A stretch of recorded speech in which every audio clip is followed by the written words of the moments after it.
أعوذ بالله من الشيطان الرجيم بسم الله الرحمن الرحيم فسارعوا إلى مغفرة من ربكم وجنة عرضها السماوات والأرض أعدت للمتقين الذين ينفقون في السراء والضراء والكاظمين الغيظ والعافين عن الناس والله يحب المحسنين والذين إذا فعلوا فاحشة أو ظلموا أنفسهم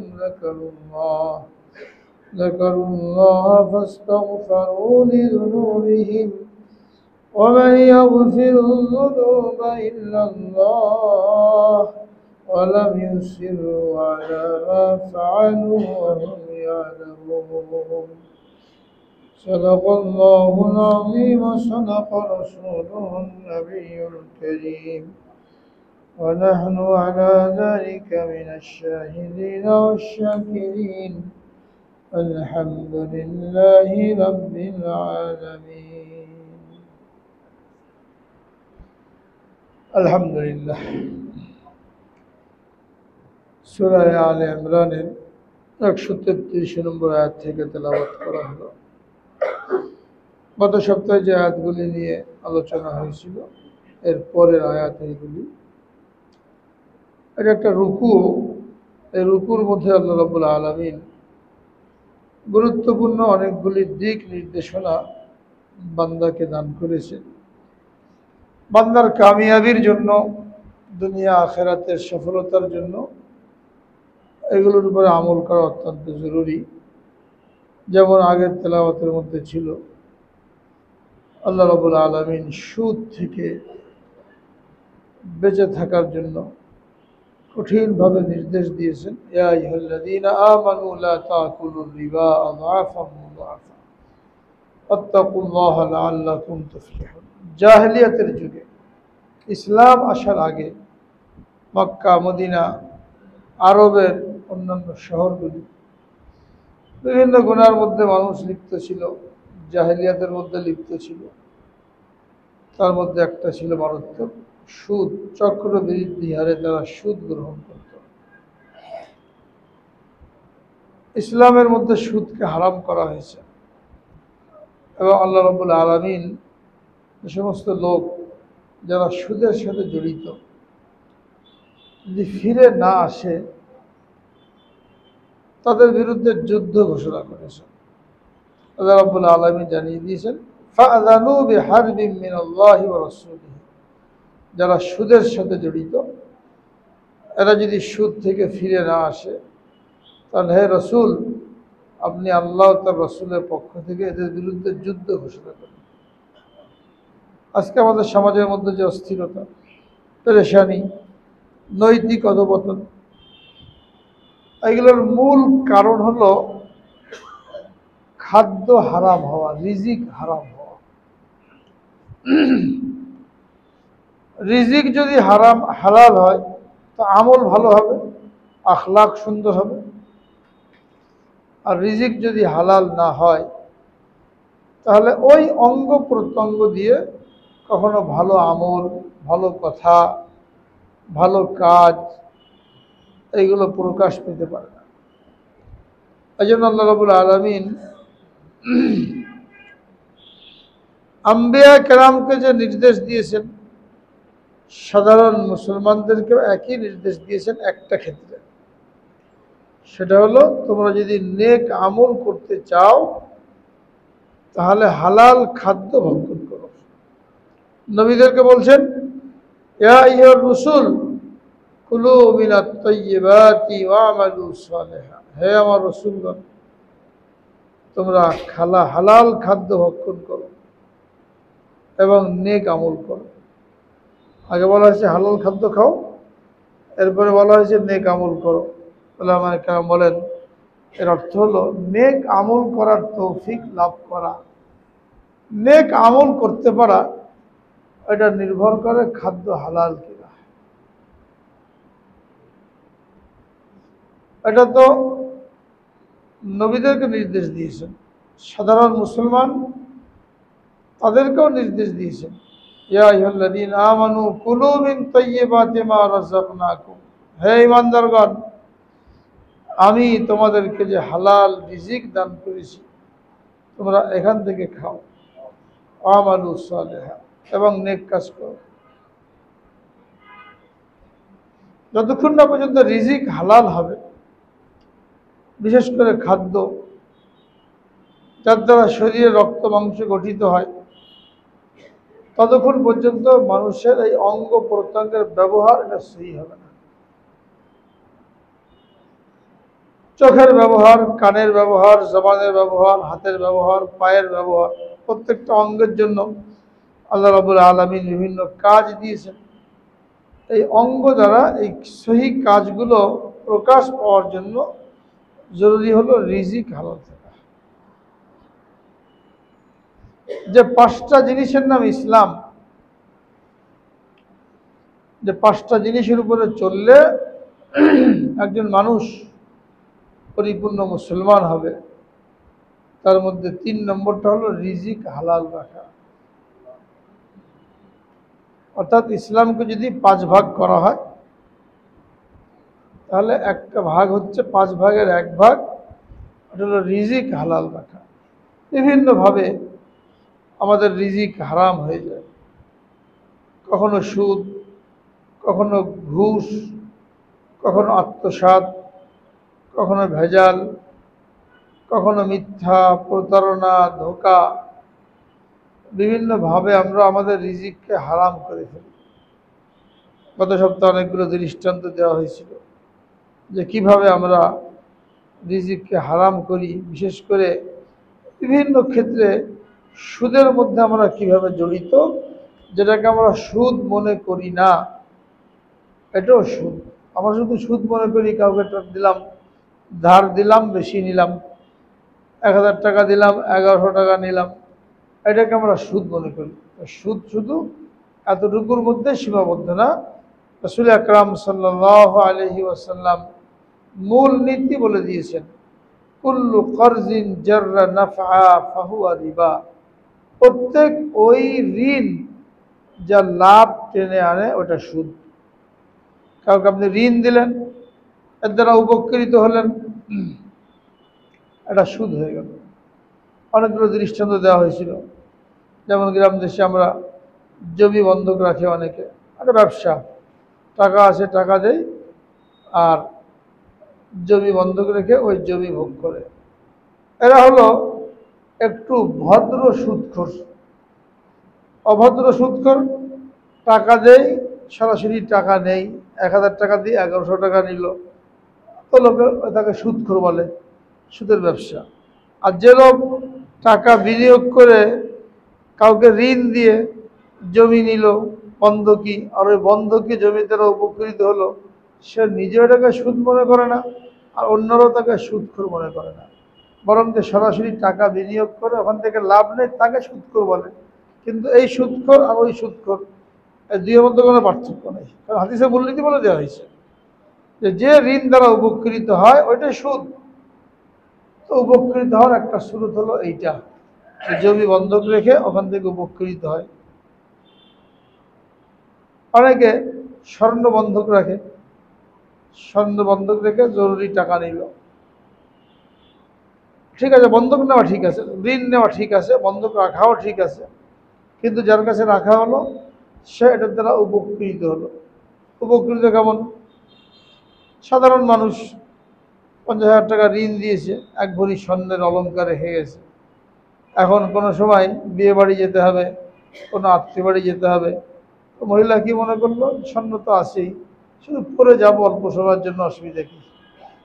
তো একদিনের জন্য বিয়ে বাড়ি, ওই আর একজনের বন্ধক রাখা স্বর্ণের অলংকার পরিধান করে গেল।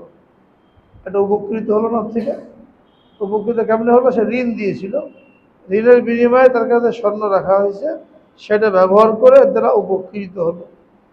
এটা সুদ। সুদ শুধু টাকা খাওয়ার নাম না, উপকৃত হওয়া। এই জন্য মূলনীতি আছে আরো, বিচারক, নেতৃস্থানীয় লোক, তাদের জন্য কারো কাছ থেকে হাদিয়া নেওয়া এটা সুদ।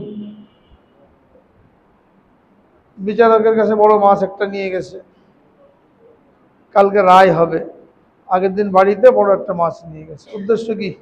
হাদিয়া দেওয়া উদ্দেশ্য? ঘুষ। এটা ঘুষ হলো। সুদ আর ঘুষ একই হুকুম।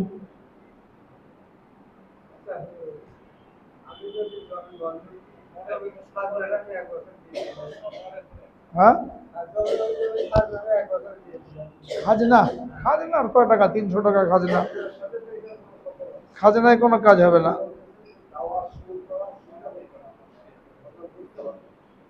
না ঠিক আছে, অসুবিধা নেই, বোঝা ঠিক আছে। অনেকে এটা মনে করে যে আমি জমি নিলাম, খাজনা দিলাম, কাজে আমাদের ওটা হালাল হয়ে গেল, এটাও আছে। অনেকে আবার কি করে, এটা থেকে বাঁচার জন্য হিলা করে, ওটাকে কি বলে, পচানি দেয়, পচানি। 50,000 টাকা দিয়েছিল, 1,000 টাকা কমই করে 49,000 টাকা নিয়ে নেয়। আমি তো 1,000 টাকা দিয়ে ভোগ করলাম। তা আপনি একটা জমি যদি লিজ নিতেন, তাহলে সেখানে আপনাকে 10,000 টাকা 12,000 টাকা দিয়ে লিজ নেওয়া লাগতো। আপনি 1,000 টাকা পচানি দিয়ে ওটাকে ভোগ করলেন, তো চলবে এটা? এই জন্য যেরকম চলে এলাকার মধ্যে যে পরিমাণ লিজ, সহি তরিকা হলো এই বন্ধক না, এই জন্য টাকা দরকার। আপনি ওখান থেকে 5 বছরের জন্য লিজ নিয়ে নেন 50,000 টাকা বা 60,000 টাকা, যেটা প্রচলন আছে। মানে ওই টাকা আর ফেরত দিতে পারবেন না, এর বিনিময়ে আপনি ওখান থেকে উপকৃত হলেন, তাহলে সুদ থেকে বাঁচা যাবে। কিন্তু টাকাও ফেরত নিলাম, আবার টাকা ফেরত নেওয়ার আগ পর্যন্ত ওই জমি থেকে উপকৃত হলাম, জমি হোক, বাগান হোক, পুকুর হোক, একই হুকুম, এটা সুদের মধ্যে পড়বে। এর থেকে বিরত থাকতে হবে। এ হলো একটা জিনিস। আরেকটা বলছিলাম, যার সাথে কোনো স্বার্থ সংশ্লিষ্ট বিষয় আছে, তাকে কোনো কিছু দেওয়া, এটাও ঘুষের মধ্যে পড়ে, সুদের মধ্যে পড়ে। একজন বিচারক, তাকে দেওয়া হলো, এমনকি যদি দাওয়াত করা হয়, দাওয়াত করলে ওই দাওয়াতও খাওয়া যাবে না। হ্যাঁ, যদি আগে থেকে সম্পর্ক থাকে, বিচারক হয়েছে, একজন জজ ম্যাজিস্ট্রেট হয়েছে, আগে থেকে সম্পর্ক আছে, নিজের আত্মীয় স্বজন, তাদের বাড়িতে যায়, খাওয়া দাওয়া করে, এরপর যখন সে ক্ষমতা পেল, বিচারক হলো, এখনও ওইসব বাড়িতে যায়, খাওয়া দাওয়া করে, তাহলে এটা কোনো অসুবিধা নাই। কিন্তু আগে থেকে কোনো খাওয়া দাওয়া ছিল না, যে ক্ষমতায় আসলো, পদ পেয়ে গেল, এখন দাওয়াতের হিড়িক পড়ে গেল। যারাই দাওয়াত করেছে, উদ্দেশ্য কি আছে এখানে? দাওয়াত তো উদ্দেশ্য না, হাতে রাখা উদ্দেশ্য, যেন বিবাদের সময় কাজে আসে। তখন শরীয়তের নিয়ম হলো, ওই চেয়ারম্যান কিংবা মেম্বার, ওই কমিশনার কিংবা বিচারক, সে কী করবে না, ওইসব বাড়িতে খাবে না, কোনো হাদিয়াও নেবে না। এই হাদিয়ার পিছনে তার একটা অসৎ উদ্দেশ্য জড়িত আছে। ইমামে আজম আবু হানিফা রহমতুল্লাহ আলাই কত বড় তাকওয়ার অধিকারী ছিলেন, যার দ্বারা আল্লাহ রাব্বুল আলামিন এত বড় খেদমত নিয়েছেন। উনি একবার রাস্তাতে যাচ্ছেন, তো এক লোক রাস্তার মধ্যে মশলা জিজ্ঞেস করেছে। দুপুরবেলা প্রচণ্ড রোদ, তো মশলা জিজ্ঞেস করলে উনি দাঁড়িয়ে রোদের মধ্যে উত্তর দিচ্ছেন। পাশে একটা বাড়ি ছিল, ওই বাড়ির ছায়া ছিল, ইচ্ছা করলে ওই ছায়া দাঁড়াতে পারতেন, কিন্তু ছায়ায় না দাঁড়িয়ে প্রচণ্ড রোদের মধ্যে দাঁড়িয়ে উত্তর দিচ্ছেন। তো লোক বলল, হজরত আপনি যদি ছায়ার মধ্যে দাঁড়াতেন তো আপনার কষ্ট হতো না। তো বললেন, না, এখানে ছায়ার মধ্যে দাঁড়ালে এটা আমার জন্য জায়েজ মনে করে দেখানো। এই বাড়িওয়ালা আমার কাছ থেকে কিছু ঋণ নিয়েছে, এখন যদি আমি এই ছায়ার মধ্যে দাঁড়াই, কেমন যেন এই ঋণের বিনিময়ে আমি এই ছায়া দ্বারা উপকৃত হলাম। এতটুকু সতর্কতা অবলম্বন, ওটা সুদ হতো না, কিন্তু উনি এতদূর পর্যন্ত সতর্কতা অবলম্বন করেছেন। হ্যাঁ, যেখানে তার এই বাড়ির ছায়া থেকে উপকৃত হওয়া, এটা কেমন যেন আমি তাকে ঋণ দিয়ে তার থেকে উপকৃত হলাম। আর আমরা কাউকে ঋণ দিলে, হ্যাঁ, ঋণ ঋণ গ্রহীতা এই কলা নিয়ে আসলো, ফল নিয়ে আসলো দেশ থেকে, এটা ওটা নিয়ে আসলো, এটা নিয়ে আসার কারণে আর চায় না যে নিয়ে আসলো কেমনে চাই, 6 মাস 8 মাস, কখনো কলা, কখনো পেঁপে, কখনো মূলা, এটা ওটা নিয়ে এসে কী করে, হাদিয়া দিয়ে ঋণদাতাকে দেয় না, হাদিয়া সেও নেই। এখন যে দিল, সে দিচ্ছে কি জন্য, যাতে করে আমাকে আরও যদি সময় দেয় অথবা আমার কাছ থেকে না চায়, ওই সময় নেওয়া যাবে না, ওই হাদিয়া নেওয়া যাবে না। হ্যাঁ, যদি ঋণ না থাকে, আপনার আত্মীয় যাকে আপনি ঋণ দিয়েছেন, সেও হাদিয়া নিয়ে আসছে, তো ওইখান থেকে হাদিয়া নাও, এটা সুদের মধ্যে গণ্য। কারণ এই হাদিয়ার পিছনে তার অন্য উদ্দেশ্য লুকায়িত আছে। যদি হাদিয়া না থাকতো তাহলে নিতে পারবেন, কিন্তু যদি কিনা ঋণ না থাকতো তাহলে নেওয়া যেত। কিন্তু ঋণ দেওয়ার পরে ওখান থেকে হাদিয়া নেওয়ার কোনো সুযোগ নাই। তো অনেক সময় না জেনে না বুঝেও আমরা এরকম সুদের মধ্যে জড়িয়ে পড়ি। এই জন্য হাদিসের মধ্যে বলা হয়েছে যে শেষ জামানা এমন হবে যে লোকেরা সুদ থেকে বাঁচা কঠিন হবে, সুদের ধুলা হলেও তার গায়ে লাগবে। এইভাবে আমরা সুদের মধ্যে জড়িয়ে পড়ি। তো এটা আল্লাহ রাব্বুল আলামিন এখানে সতর্ক করেছেন, ইয়া আইয়ুহাল্লাযীনা আমানুত্তাকুল্লাহ, আল্লাহকে ভয় করো। লা তাকুলুর রিবা, সুদ খেও না। এরপর বলছে ওয়াত্তাকুন নার আল্লাতী উইদ্দাত লিল কাফিরিন, সুদ খাওয়া মানেই হলো কেমন যেন জাহান্নামে যাওয়া। যেটা আরেক আয়াতের মধ্যে বলেছেন, ইন্নাল্লাযীনা ইয়াকুলুনা আমওয়ালাল ইয়াতামা যুলমা ইন্নামা ইয়াকুলুনা ফি বুতুনিহিম নারা। সুদ এটা যেমন আরেকজনের মাল অন্যায়ভাবে আত্মসাৎ করা, অনুরূপভাবে এতিমের মাল অন্যায়ভাবে আত্মসাৎ করা এটাও ওই সুদের মতন। অর্থাৎ উভয়ের শাস্তি এক, সেটা কি জাহান্নামের আগুন। এতিম মানুষ, বাপ নাই, তার হক নষ্ট করা হলো, ফাঁকি দেওয়া হলো, সে বোঝে না, ছোট মানুষ। আল্লাহ রাব্বুল আলামিন বলেন আবতারুল ইয়াতামা হাত্তা ইযা বালাগুন নিকাহ, এতিমকে পরীক্ষা করো, নাবালেগ কখন সে বালেগ হচ্ছে, যখন বালেগ হয়ে যায় তখন তার সম্পদটাকে বুঝিয়ে দাও। এর আগে তার সম্পদ তুমি শুধুমাত্র রক্ষণাবেক্ষণ করবে। যেমন নিজের ভাই হোক, বড় ভাই, বাপ মারা যাওয়ার পরে বড় ভাই আছে, ছোট ভাই এতিম আছে, বড় ভাই কী করে সমস্ত জমি জায়গা দেখভাল করে। তো বাপ মারা যাওয়ার সাথে সাথে এই সম্পত্তি কিন্তু বন্টন হয়ে গেছে অটোমেটিক। বড় ভাই একা মালিক না, মা একা মালিক না, ওর মধ্যে এতিমেরও হক আছে। এখন যদি বড় ভাই দেখভালের নামে, যদি এতিম জানে না কোথায় কি আসে না আসে, ওখান থেকে ইচ্ছা মতন ভোগ দখল করে খায়, এটাও এতিমের সম্পদ নষ্ট করা হলো। এখানেও ইন্নাল্লাযীনা ইয়াকুলুনা আমওয়ালাল ইয়াতামা যুলমা ইন্নামা ইয়াকুলুনা ফি বুতুনিহিম নারা, কেমন যেন জাহান্নামের মধ্যে, পেটের মধ্যে জাহান্নামের আগুন ঢুকাচ্ছে। কেউ যখন মারা যায়, মারা গেলে মৃত ব্যক্তির বাড়িতে বিভিন্ন অনুষ্ঠান হয়, 3 দিনে হয়, 40-এ হয়। এই যে খরচ করা হয়, 3 দিনে হলো, এখানে খরচ করা হলো, বিরিয়ানি পোলাও খাওয়ানো হয়, নাস্তা ইত্যাদি খাওয়ানো হয়। এটা কার টাকা দিয়ে খাওয়ানো হয়? ওই মৃত ব্যক্তির টাকা দিয়ে খাওয়ানো হয়। এখন তার মৃত ব্যক্তির টাকা নাই, মারা যাওয়ার সাথে সাথে সম্পদ অটোমেটিক ভাগ হয়ে গেছে। এখন সবাই যদি অনুমতি না দেয় তাহলে কাউকে খাওয়ানো যাবে না। আর যদি নাবালেগ থাকে তাহলে তো বন্টন করার আগ পর্যন্ত ওই এজমালি টাকা দিয়ে কোনো খরচই করা যাবে না, কারণ নাবালেগ অনুমতি দিলেও যায় না, তার অনুমতি দেওয়ার কোনো অধিকারই নেই। বালেগ হওয়া পর্যন্ত সে অনুমতি দিলেও কার্যকরী হবে না। এই জন্য কেউ মারা গেলে যদি কোনো অনুষ্ঠান হয়, এমনি তো অনুষ্ঠান জায়েজ নাই, তারপর যদি অনুষ্ঠান হয় আর আমরা ওখানে যাই খাওয়ার জন্য, তো আগে খবর নিতে হবে এই মৃত ব্যক্তির কোনো নাবালেগ সন্তান আছে। নাবালেগ সন্তান যদি থাকে তো কোনো অবস্থাতেই ওখানে খাওয়া জায়েজ নেই, এটা এতিমের হক নষ্ট করা হবে। হ্যাঁ, যদি কোনো ছেলে তার ব্যক্তিগত কামাই আছে, ওই ব্যক্তিগত কামাই থেকে সে যদি খাওয়ায় তাহলে একটা জায়েজ হওয়ার সাইড আছে, কিন্তু ব্যক্তিগত কামাই থেকে না দিয়ে ইজমালি সম্পত্তি থেকে দিল, তো ইজমালি সম্পত্তি থেকে দেওয়ার কোনো অধিকার নাই, বড় ছেলেরও নাই, মারও নাই যে আমার স্বামীর সম্পত্তি আমি যাকে মন চাই দেবো, দিতে পারবে? তার তো সব অধিকার হলো 8 ভাগের 1 ভাগ। স্বামী মারা যাওয়ার সাথে সাথেই স্ত্রীর অধিকার মাত্র 8 ভাগের 1 ভাগের মধ্যে, বাকিটার মধ্যে অধিকার নাই। এখানেও বহুত মহিলা উল্টাপাল্টা করে, যে নিজেই ওই স্বামীর সম্পদকে আটকে রাখে, ছেলেপেলেকে ঠিকমতো দেয় না, এখান থেকে জমিতে ধান হচ্ছে, বাসার ভাড়া আসছে, বাসার ভাড়াটা কে পাচ্ছে? স্ত্রীর কাছে জমা হয়। 10তলা বিল্ডিং মনে করেন, হ্যাঁ, পুরাটাই ভাড়া দেওয়া আছে, স্বামী মারা গেছে, এখন এই বিল্ডিংয়ের ভাড়া আসছে কার কাছে? আর স্ত্রীর কাছে আসছে। স্ত্রীর ইচ্ছা মতন কাউকে বেশি দেয়, কাউকে কম দেয়, নিজের মতন খরচ করে, অনুমতি আছে? ওই ভাড়া স্ত্রীর কাছে আসবে না, সব বন্টন করে দিতে হবে। যে পরিমাণ টাকা আসবে, যদি কিনা সম্পত্তি তাৎক্ষণিক বন্টন না করে, কিন্তু টাকা যেটা পাচ্ছে, মনে করেন 1 লাখ টাকা পেলো, পুরো বিল্ডিংয়ের ভাড়া 1 লাখ, এই টাকাটার সাথে সাথে যখন দেওয়া হবে ভাগ করে দিতে হবে। স্ত্রীকে 8 ভাগের 1 ভাগ দিয়ে বাকি যা থাকবে 7 ভাগ, এটা ছেলে মেয়েদের মধ্যে 2-1 এই অনুপাতে ভাগ হবে। কিন্তু এটা করা হয় না, সব মার কাছে জমা হচ্ছে। অথবা মা যদি না থাকে কার কাছে জমা হয়? বাড়ির যে বড় বড় ভাইয়ের কাছে জমা হচ্ছে। আসার ইচ্ছা মতন তার তার ছেলে পেলে আছে, হ্যাঁ, সংসার আছে, তার খরচ বেশি। বাকি যে বিয়ে শাদী হয় নাই ওদের খরচ কম, ওদেরকে কম দেয়, নিজে বেশি খরচ করে। এটাও হারামের মধ্যে লিপ্ত। তো কথাটা আসলে কোত্থেকে? যে রিজিক যদি হারাম থাকে তাহলে ভালো আমল আসবে না।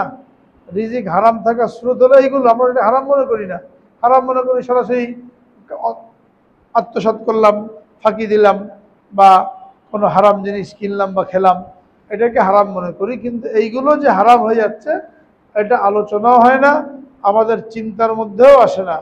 এই জন্য খুবই সতর্কতার বিষয়।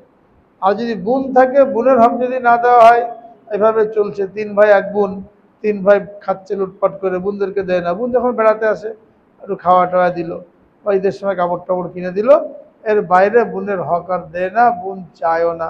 ওই 3 ভাই মিলেই এই সমস্ত সম্পত্তি খেয়ে যাচ্ছে। তো 3 ভাইয়ের সম্পত্তির মধ্যে বোনের সম্পত্তি রয়েছে না, দিনের পর দিন, মাসের পর মাস এই বোনের হক নষ্ট করা হচ্ছে। এখন এই এবাদত, এই রিজিক খেয়ে শরীর গঠন করে যে এবাদত বন্দেগী করা হবে, এটা কবুল হবে? এই অঙ্গ প্রত্যঙ্গের ব্যবহার এটা ভালো হবে না। যার কারণে আজকে আমাদের ব্যবহার খারাপ হয়ে গেছে। আমরা আফসোস করি, অভিযোগ করি যে মানুষের কি হলো, এত নিচে নেমে গেছে মানুষ। হ্যাঁ, মারামারি কাটাকাটি চলতেই থাকে, ভাই বোনের সম্পর্ক নাই, আত্মীয় স্বজন পাড়া প্রতিবেশী এদের খোঁজখবর নেওয়া হয় না, হক আদায় করা হয় না। আফসোস করি ঠিক, কিন্তু পিছনে কারণটা কি, এই কারণটা তালাশ করি না। যদি কারণ তালাশ করা হয় তো সব কিছুর মূল্যে দেখা যাবে হারাম রিজিক। রিজিক হারাম হওয়ার কারণে কোনো ভালো আমল আমাদের এই অঙ্গ প্রত্যঙ্গ দ্বারা প্রকাশ পাচ্ছে না। এবং হাদিসে বলা হয়েছে, হ্যাঁ, যে শরীর রক্ত মাংসে গঠিত হয়, ওই শরীর তো, যে শরীর হারাম দ্বারা যে শরীর গঠিত হয়, ওইটা জাহান্নামের আগুনে পরিশুদ্ধ না হওয়া পর্যন্ত জান্নাতে যাবে না।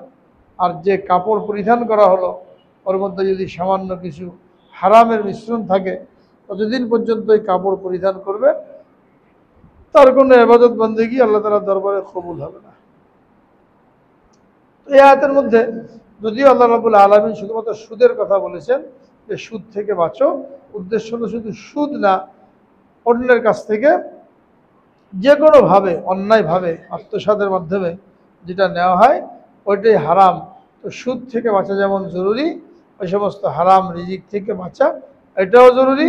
এটা আল্লাহ রাব্বুল আলামিন নবীদেরকে সম্বোধন করে বলছেন, ইয়া আইয়ুহার রাসূল কুলু মিনাত তাইয়্যিবাতি ওয়া'মালু সালিহা ইন্নী বিমা তা'মালুনা আলিম।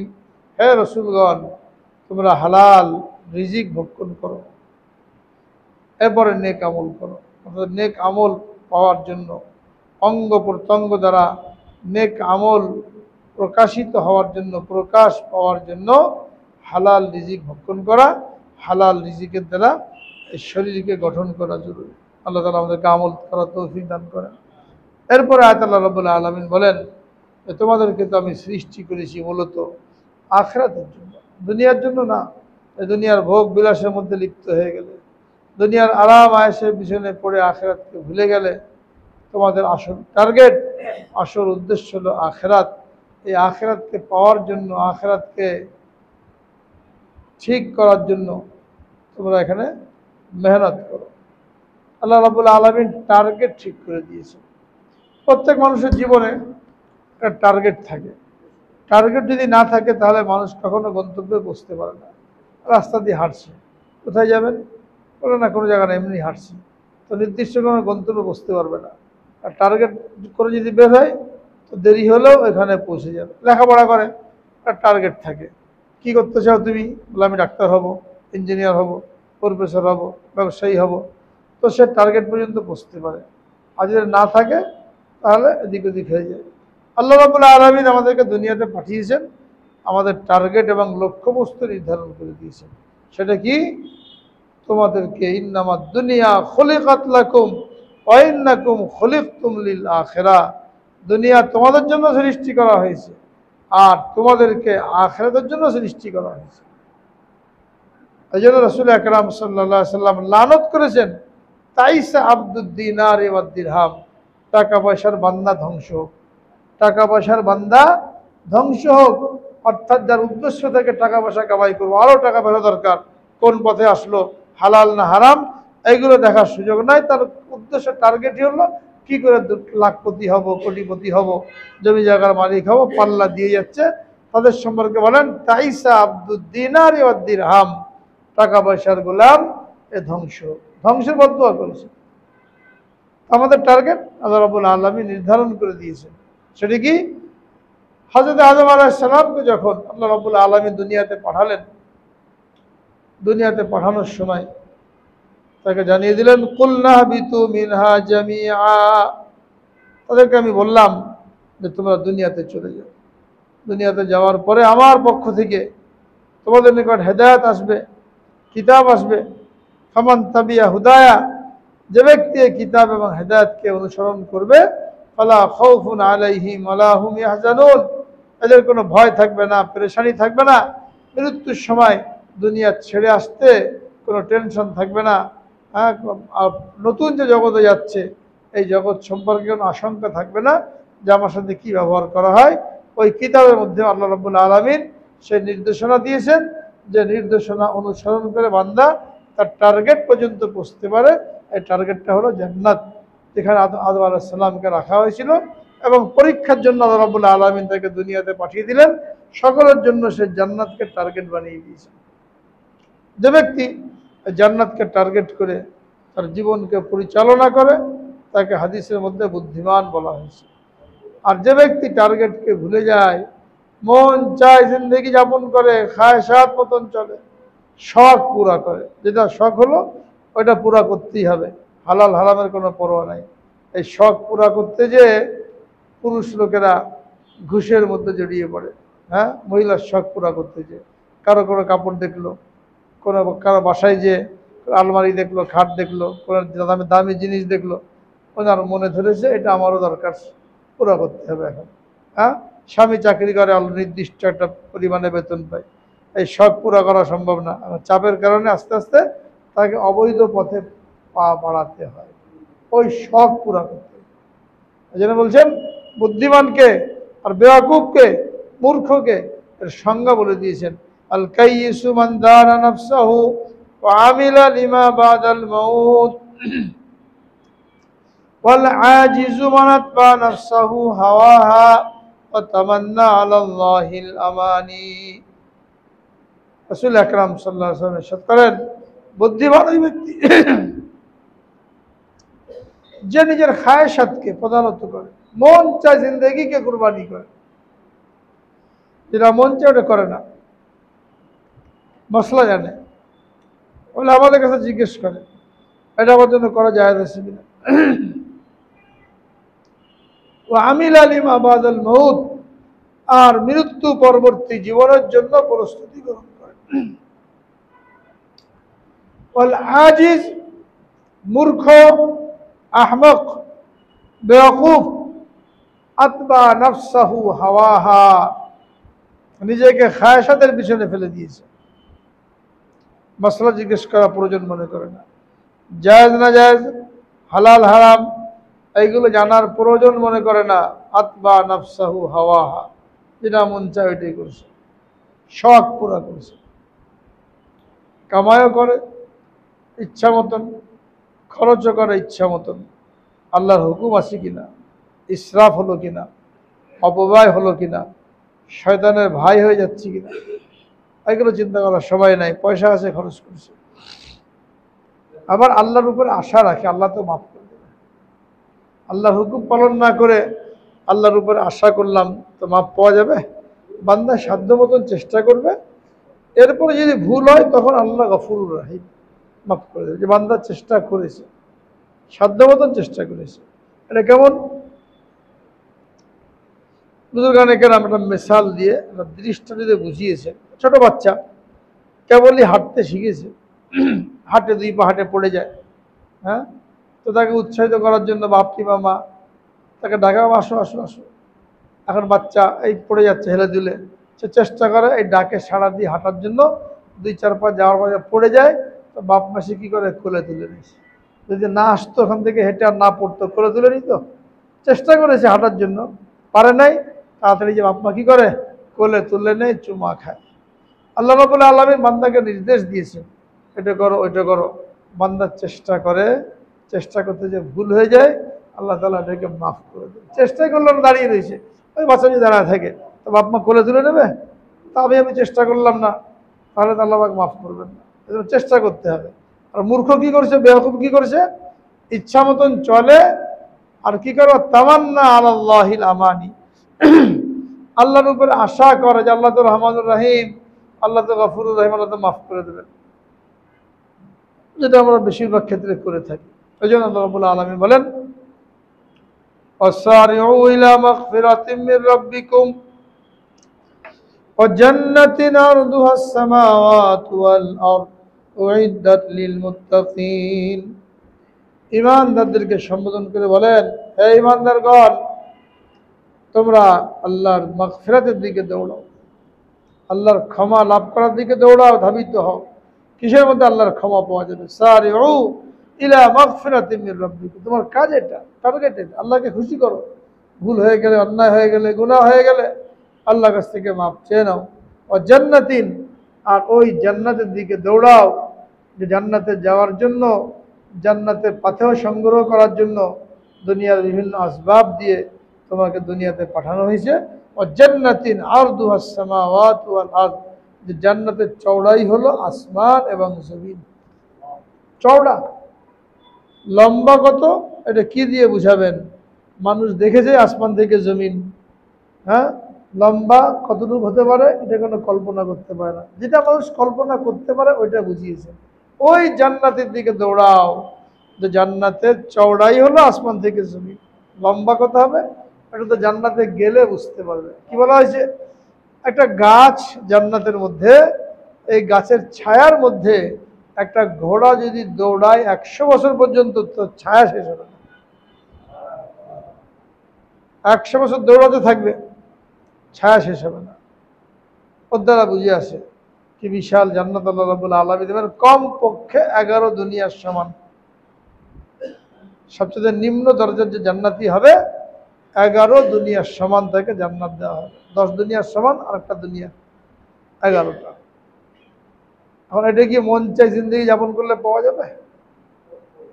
আল্লাহ রাব্বুল আলামিন বলেন, বাল তুসিরুনাল হায়াতাদ দুনিয়া ওয়াল আখিরাতু খায়রুন ওয়া আবকা। তোমরা দুনিয়ার জীবনকে প্রাধান্য দিচ্ছ, অথচ আখিরাতের জীবন উত্তম এবং চিরস্থায়ী। যেটা ক্ষণস্থায়ী ওটাকে প্রাধান্য দিচ্ছ। দুনিয়ার বাড়ি গাড়ি, জমি জায়গা, টাকা পয়সা, পদ পদবি, এইগুলো পাওয়ার জন্য কি না করছো। কাউকে খুন করতে হলে খুনও করবে। রাজনৈতিক খুনাখুনিগুলো কি জন্য হয়?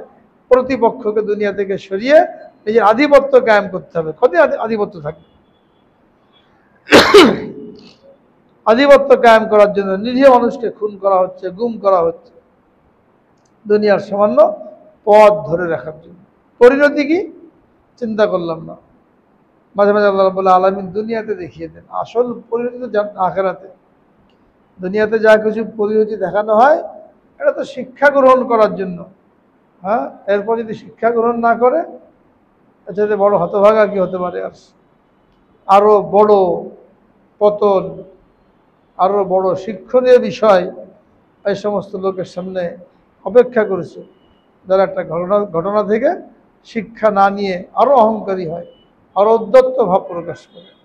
এদের আরো বড় পতন অপেক্ষা করেছে। আল্লাহ রাব্বুল আলামিন বলেন, বাল তুসিরুনাল হায়াতাদ দুনিয়া, তোমরা দুনিয়াবী জিন্দেগিকে প্রাধান্য দিচ্ছ। ওয়াল আখিরাতু খায়রুন ওয়া আবকা, আখিরাত হলো চিরস্থায়ী এবং উত্তম। রাসূল আকরাম সাল্লাল্লাহু আলাইহি ওয়াসাল্লাম ইরশাদ করেন, মান আহাব্বা দুনিয়াহু ফাকাদ আযাররা বিআখিরাতিহি ওয়া মান আহাব্বা আখিরাতাহু ফাকাদ আযাররা বিদুনিয়াহু ফাআসিরু মা ইয়াবকা আলা মা ইয়াফনা। যে ব্যক্তি দুনিয়াকে মহব্বত করলো, সে তার আখিরাতকে ক্ষতিগ্রস্ত করলো। দুই জিনিস একসাথে পাওয়া যাবে না। আর যে আখিরাতকে মহব্বত করলো, সে তার দুনিয়াকে ক্ষতিগ্রস্ত করলো। এই জন্য দেখা যায় মুসলমান আলেম ওলামা বুজুর্গানে কেরাম, দিনদার, দিনের উপরে চলনেওয়ালা, এরা বেশি পেরেশানির মধ্যে, কষ্টের মধ্যে। আর এইগুলো দেখে লোকেরা ভুল বোঝে, বলে লোকেরা নামাজি, আল্লাহর প্রিয়, এত কষ্ট কি জন্য? কিন্তু বলেই দেওয়া হয়েছে যে আখিরাতকে মহব্বত করলো সে দুনিয়াকে ক্ষতিগ্রস্ত করলো।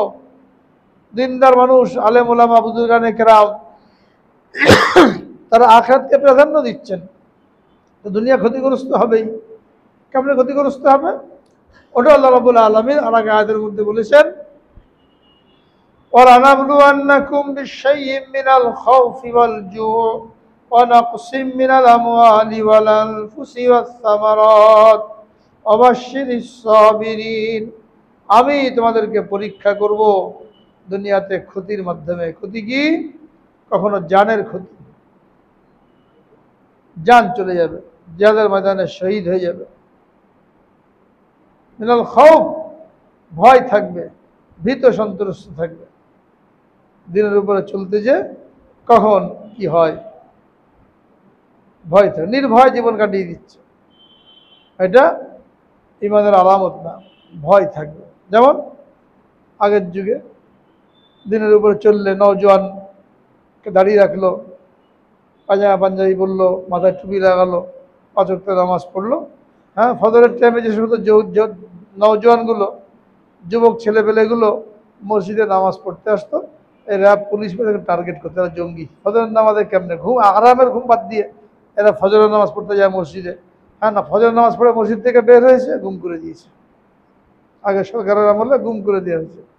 জায়গা জায়গায় সাইনবোর্ড লিখে রেখেছিল, সন্ত্রাস জঙ্গি কাকে বলে আর দেশপ্রেমিক কাকে বলে। যুবক শ্রেণীর সবসময় চিন্তায় থাকে, ধ্যানে থাকে, হ্যাঁ, মসজিদে যে বসে থাকে, নামাজ পড়ে, তবলিগে সময় লাগায়, এরা হলো জঙ্গি। সংজ্ঞায় বদলে দিয়েছে। আর যারা মোবাইল নিয়ে ব্যস্ত, মস্তানির মধ্যে ব্যস্ত, এরা দেশপ্রেমিক। সংজ্ঞা বদলে দিয়ে মসজিদ থেকে ধরে নিয়েছে। ভয়, ওয়ালানাবলুওয়ান্নাকুম বিশাইইম মিনাল খাউফ, ভয় দিয়ে পরীক্ষা করুন। ইচ্ছা মতন কেউ দিন পালন করতে পারে নাই, বাপ মাও করতে দেয় নাই, ভয়ে না কোথায় কখন গুম হয়ে যায়। আর কি অলজু, ক্ষুধার কষ্ট, পেট ভরে খাচ্ছি, একদম কোনো ক্ষুধার কষ্ট নাই। রাসূল আকরাম সাল্লাল্লাহু আলাইহি সাল্লামের ঘরে 2 মাস একটানা চুলা জ্বলে নাই, চুলা জ্বলে নাই। 2 দিন পর পর পেট ভরে খান নাই, চাপাতি রুটি খান নাই, এই জবের রুটি ভুসি সহ গলাতে নামে না, এভাবে জীবনটা কাটিয়ে দিয়ে গেছে। আমরা কোনো এই লাইনে কষ্টই পেলাম না, সব ভরা একবার 3 বেলার জায়গা। আগে তো লোকে 2 বেলা খেত, সকালে আর বিকালে।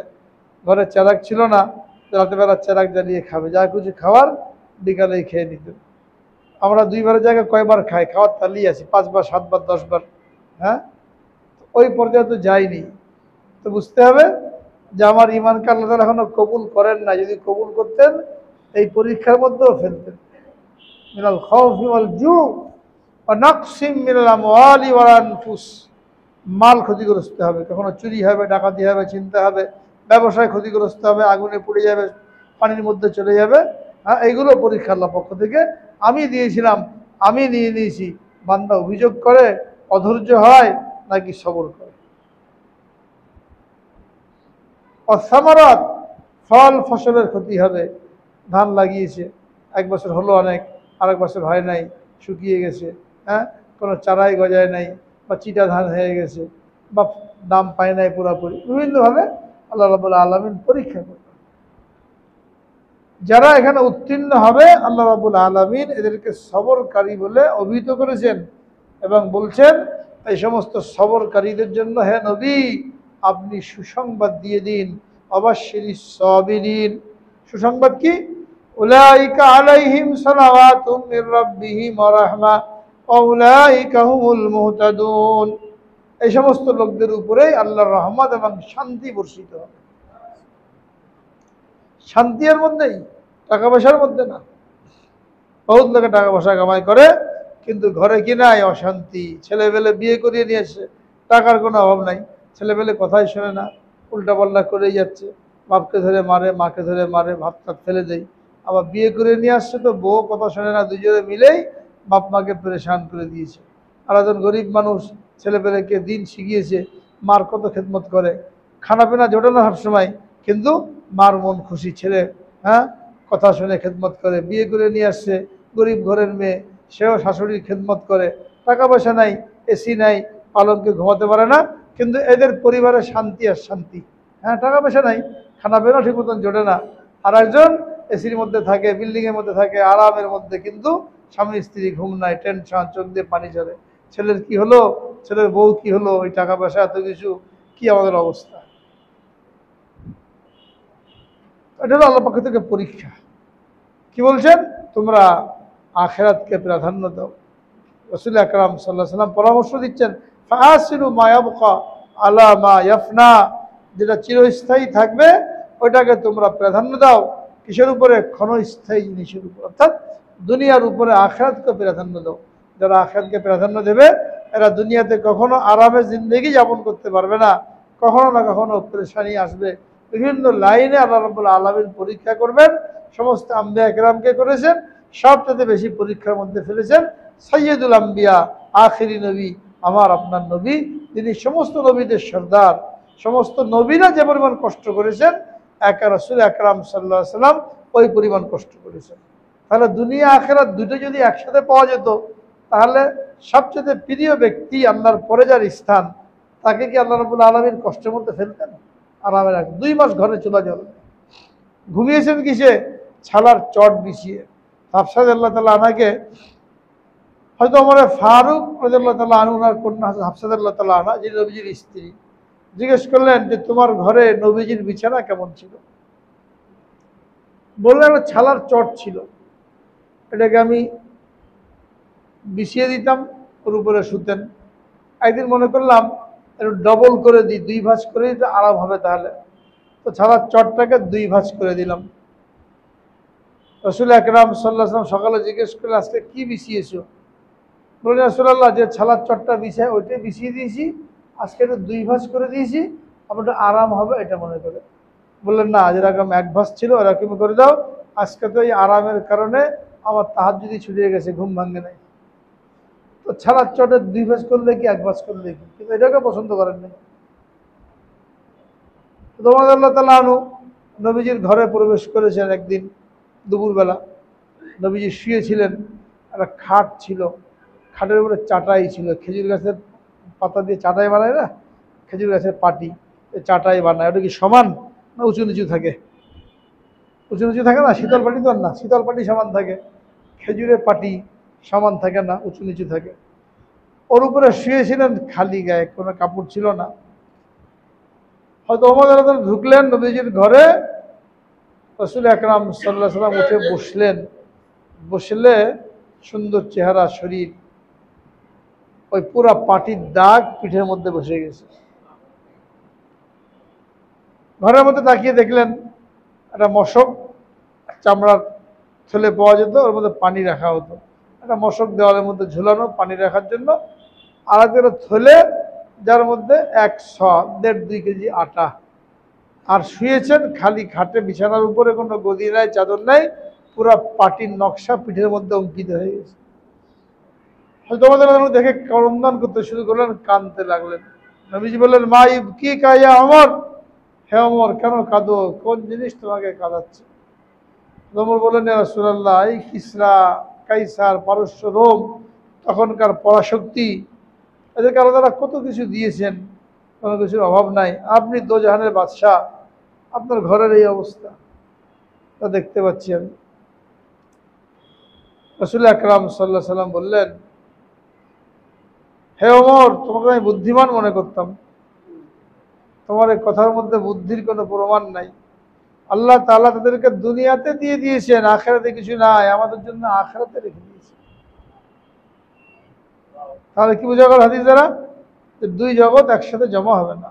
দুনিয়াতে আরামে কাটিয়ে গেলাম, কোনো পরীক্ষার সম্মুখীন হলাম না, আখিরাতেও আরামেই থাকবো। এরকম যদি হতো তাহলে আম্বিয়া কেরাম কষ্ট করতেন না, বিশেষ করে সমস্ত নবীদের সর্দার রাসূল আকরাম সাল্লাল্লাহু আলাইহি ওয়াসাল্লামের এই কষ্ট করার কোনো প্রয়োজন ছিল না, আরামেই কাটাতেন দিন। এই জন্য আল্লাহ রাব্বুল আলামিন আয়াতের মধ্যে আমাদের টার্গেট স্মরণ করিয়ে দিয়েছেন। কি জন্য পাঠিয়েছি দুনিয়াতে? ভোগ বিলাসের মধ্যে লিপ্ত থাকার জন্য, নাকি আখিরাতের প্রস্তুতির জন্য? তোমাদের যে মূল ঠিকানা জান্নাত, এই জান্নাতের জন্য যে বলছেন আসারিউ ইলা মাগফিরাতিম মির রাব্বিকুম, দৌড়াও দৌড়াও আল্লাহর মাগফিরাতের দিকে। অর্থাৎ গুনাহ হচ্ছে, দেরি করো না, তওবা করতে দেরি করো না যে পরে করব, চুল দাড়ি সাদা হোক, হ্যাঁ একটু বয়স বাড়ুক, পরে তওবা করে ভালো হয়ে যাব, এই দেরি করো না। যখনই গুনাহ হয়ে যায় তখনই তওবা করো, পরবর্তীতে এই তওবা করার সুযোগ আর নাও আসতে পারে। ও জান্নাতিন আরদুহাস সামাওয়াতু ওয়াল আরদ, আর ওই জান্নাতের দিকে দৌড়াও যার চওড়াই আসমান জমিন। কার জন্য বানানো হয়েছে? উইদ্দাত লিল মুত্তাকিন, এই জান্নাত বানানো হয়েছে মুত্তাকিনদের জন্য। আর মুত্তাকিন কারা? মুত্তাকিনদের 4টা গুণ বয়ান করা হয়েছে এর পরের আয়াতে।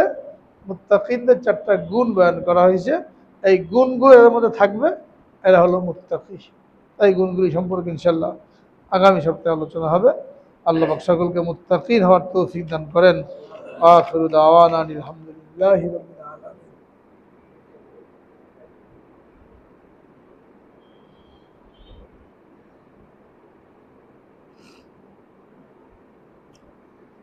এখানে প্রশ্ন করেছেন যে আমার সুপারিশে একজনের চাকরি হয়েছে, বেতন থেকে সে যদি কোনো হাদিয়া আমাকে দেয় সেটা নেওয়া জায়েজ হবে কি? ভালো প্রশ্ন। আসলে এটা হলো সুপারিশে চাকরি হয়েছে, কোনো অসুবিধা নেই, সুপারিশ করা ভালো।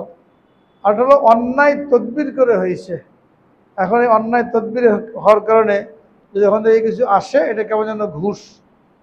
আর সুপারিশ করেছেন, হয়ে গেছে, ব্যাস, অন্যায়ের কোনো আশ্রয় নেওয়া হয় নাই, এবং তারও যোগ্যতা আছে। যার জন্য সুপারিশ করব তার মধ্যে যোগ্যতা থাকতে হবে। যোগ্যতা আছে, সুপারিশ করেছি, হয়ে গেছে, এই সুপারিশের নেকি পাওয়া যায়। আর যেখানে যোগ্যতা নাই, সব কিছু জাল, ওখানে সুপারিশ করলাম, ওখানে সেও গুণাগার হলো, আমিও গুণাগার। সুপারিশ 2 প্রকার, একটা সুপারিশ দ্বারা নেকি পাওয়া যায়, একটা সুপারিশ দ্বারা কি হয়? গুনাহ হয়। যদি এখানে যোগ্যতা থাকে আর কোনো অবৈধ পন্থা অবলম্বন করতে না হয়, তাহলে সুপারিশ করা এটাও নেকির কাজ। আর সে যদি খুশি হয়ে ওখান থেকে কোনো কিছু দেয়, এটা তো কোনো অসুবিধা নাই।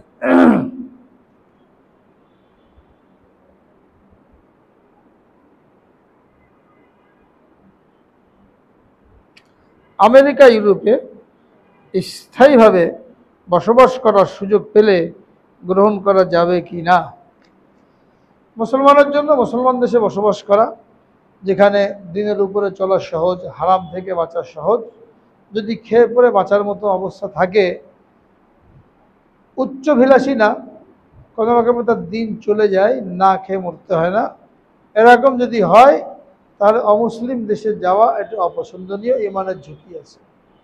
তাদের কোনোভাবে এখানে কর্মসংস্থান হচ্ছে না, চলার কোনো উপায় নাই, একেবারে পথে বসতে হয়েছে, তার জন্য কোনো সুযোগ আসছে, সে যেতে পারে। কিন্তু যে এখানে কোনো কিছু করে খেতে পারে, বেতন অল্প কিন্তু 3 বেলা চলে যায়, মোটা কাপড় মোটা ভাত, এর অবস্থা হয়ে যায়, হ্যাঁ, তাহলে সোনার হরিণ ধরার জন্য, আরও দুনিয়াতে টার্গেট পুরা করার জন্য 5 বছর 10 বছর থেকে কামাই করে এরপরে ভালো হয়ে যাব, ওখানে যে ইমান থাকবে কি না তার কি গ্যারান্টি আছে?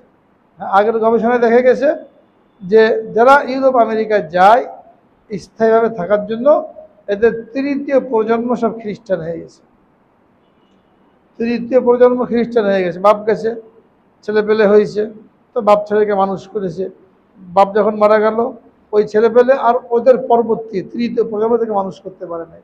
এখনকার গবেষণা দেখা যাচ্ছে 3য় প্রজন্ম কেন, এ তো নিজে খ্রিস্টান হয়ে যাচ্ছে, যে গেল সে নিজে খ্রিস্টান হয়ে যাচ্ছে, সে যদি না হয় তার ছেলে পেলে হয়ে যাচ্ছে, আর কথা শোনে না, সবাই এখানে স্বাধীন, ছেলেও কথা শোনে না, মেয়েও কথা শোনে না, নিয়ে গেছে দেশ থেকে, ছেলে মেয়ে নিয়ে গেছে, কিন্তু এখন তারা ওখানকার সব চিনে গেছে, কোথায় কি হয়, কোথায় অভিযোগ করতে হয়, আর বাপ মাকে মানে না, কোথায় কি করে বেড়াচ্ছে। তো ইমান নিয়ে ফিরে আসা বা ইমানের সাথে মৃত্যুবরণ করার কোনো সুযোগ আছে? এই জন্য যদি দেশের মধ্যে কর্মসংস্থান হয়, উন্নত মানের দরকার নাই, কোনো রকমে চলে যায়, তাহলে এখান থেকে যাওয়ার অনুমতি নাই। ওলামায়ে কেরাম বলেন তার জন্য যায় থাকা তো ইমানের খাতরা। আর যদি ইমানের খাতরা নাও হয়, কিন্তু চারিদিকে কি পরিবেশ, মদ মাতাল, হ্যাঁ, উলঙ্গ নারী, বেহাপনা, এইগুলোর পরিবেশ, শুধু নামাজ পড়লে তো হবে না, বাইরে বেরোবেন, দোকানে যাবেন, অফিসে যাবেন, তো চোখে কি পড়বে, চিন্তার মধ্যে কি ঘুরবে? ওইসব নগ্ন দৃশ্য, হারাম দৃশ্য, এগুলো তো নজরে পড়বে। তো শুধু হ্যাঁ হয়তো নামাজ পড়ি, তবলিগ করি, শুধু নামাজ পড়লে হবে না, তবলিগ করলে হবে না। পারিপার্শ্বিকতা, চারিদিকের পরিবেশ, এটাও যত সম্ভব দিনদারি আছে কি না এটা তো খেয়াল করতে হবে। আমাদের দেশে যাই হোক, যদিও অনেক গুণার বিষয় আছে, তারপরে তো ওখান থেকে হাজার গুণে ভালো আমাদের পরিবেশ পরিস্থিতি। এই জন্য ব্যবস্থা থাকলে না যাওয়াটাই উত্তম। আল্লাহ তাআলা হেফাজত করেন সকলকে।